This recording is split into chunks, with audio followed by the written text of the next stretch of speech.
Assalamualaikum warahmatullahi wabarakatuh. Perkenalkan, nama saya Sophie dari Institut Agama Islam Cipasung, Fakultas Tarbiyah Prodi Pendidikan Bahasa Arab. Pada mata kuliah kali ini, saya akan mengambil tema tentang prinsip dalam pendidikan Islam. Prinsip-prinsip pendidikan agama Islam. Sebelum membahas tentang prinsip pendidikan Islam, di sini saya akan menjelaskan terlebih dahulu tentang pengertian prinsip. Apa itu prinsip? Prinsip berasal dari kata princip yang bermakna asal, dasar, sebagai pandangan dan keyakinan berpendirian, mempunyai dasar atau prinsip yang kuat. Adapun dapat diartikan asas, pokok atau pangkal segala sesuatu pendapat atau aturan. Dengan demikian, prinsip dasar pendidikan Islam bermakna pandangan yang mendasar terhadap sesuatu yang menjadi sumber pokok sehingga menjadi konsep nilai asas bangunan pendidikan Islam.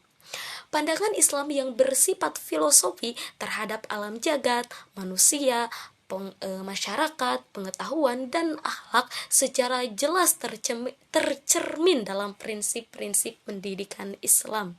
Dalam pembelajaran pendidikan merupakan fasilitator. Ia harus mampu memperdayakan akan beraneka ragam sumber belajar.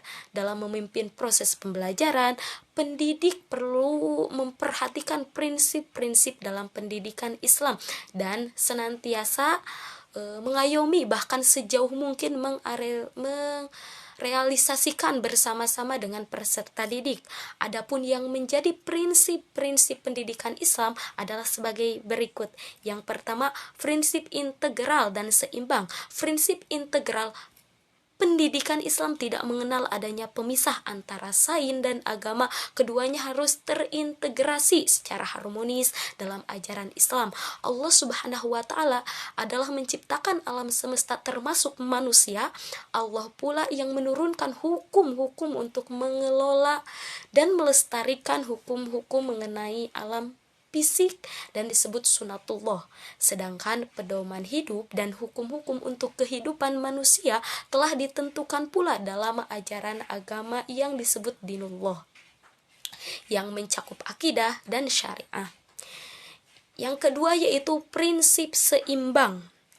Pendidikan Islam selalu memperhatikan keseimbangan antara berbagai aspek, meliputi keseimbangan antara dunia dan antara akhirat, antara ilmu dan amal, urusan hubungan dengan Allah, sesama manusia, dan hak kewajibannya. Keseimbangan antara urusan dunia dan akhirat dalam belajar Islam harus menjadi perhatian. Rasul diutus Allah untuk mengajar dan mendidik manusia agar mereka dapat meraih kebahagiaan kedua alam itu. Yang kedua yaitu prinsip bagian dari proses rububiyah. Al-Quran menggambarkan Allah adalah Al-Khaliq dan Rabb Al-Amin, pemelihara semesta alam. Allah adalah Al-Khaliq dan Rabb Al-Amin, pemelihara semesta alam. Dalam proses penciptaan alam semesta termasuk manusia, Allah menampakkan proses yang memperlihatkan konsistensi dan keteraturan. Hal ini kemudian dikenal sebagai aturan-aturan yang diterapkan Allah Subhanahu wa Ta'ala atau disebut sunatullah. Yang ketiga yaitu prinsip membentuk manusia yang seutuhnya. Manusia yang menjadi objek pendidikan Islam ialah manusia yang telah tergambar dan terangkum dalam Al-Quran dan hadis.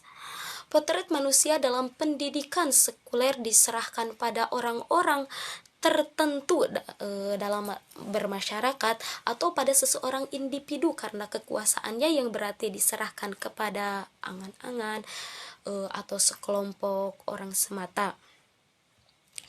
Pendidikan Islam dalam hal ini merupakan usaha mengubah kesempurnaan potensi yang dimiliki oleh peserta didik menjadi kesempurnaan yang melalui setiap tahapan hidupnya.